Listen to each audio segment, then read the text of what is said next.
Books are everywhere. Sometimes you notice them, sometimes you don't. Throughout my life, books have caught my eye.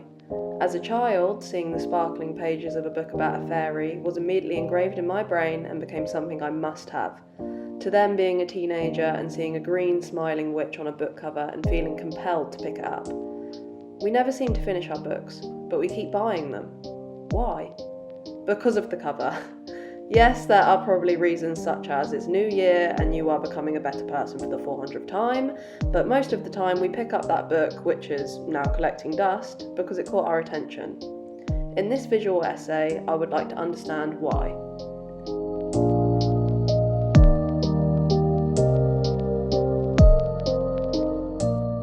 Books have been made for thousands of years. They date all the way back to 500 BC.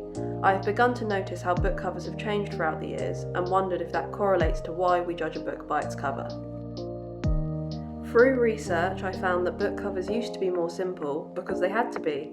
People didn't have the machinery to mass produce books the way we do today. Only rich people before the early 19th century had books. These were seen as luxury medieval manuscripts which used materials such as gold, silver, and jewels.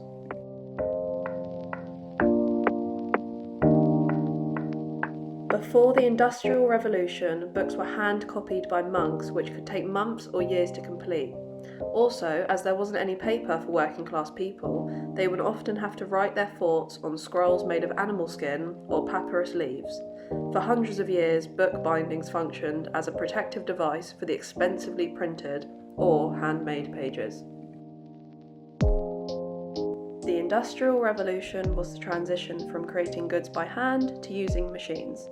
Its start and end are widely debated by scholars, but the period genuinely spanned from about 1760 to 1840. This also affected books.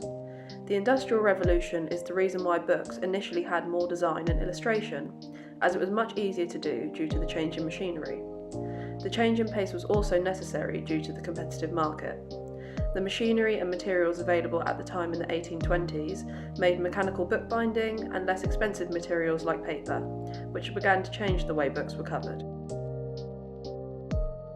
So publishers began to use illustrations and designs which would attract attention and communicate the book's genre and subject. This is very easy to see in physical media of today.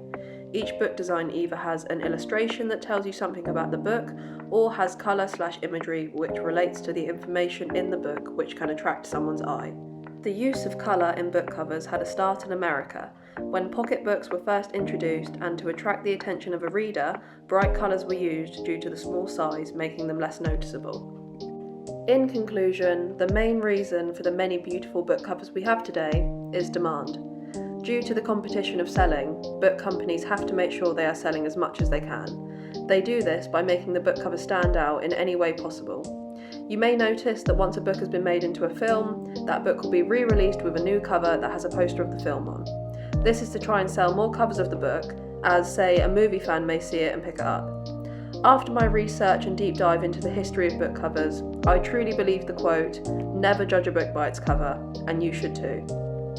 Classic literature from the 18th century, such as the works of the Brontes and Oscar Wilde and many more, is still being studied today. This work was sold in brown paper with nothing but a title and the author's name, yet it is still some of the most credited work today.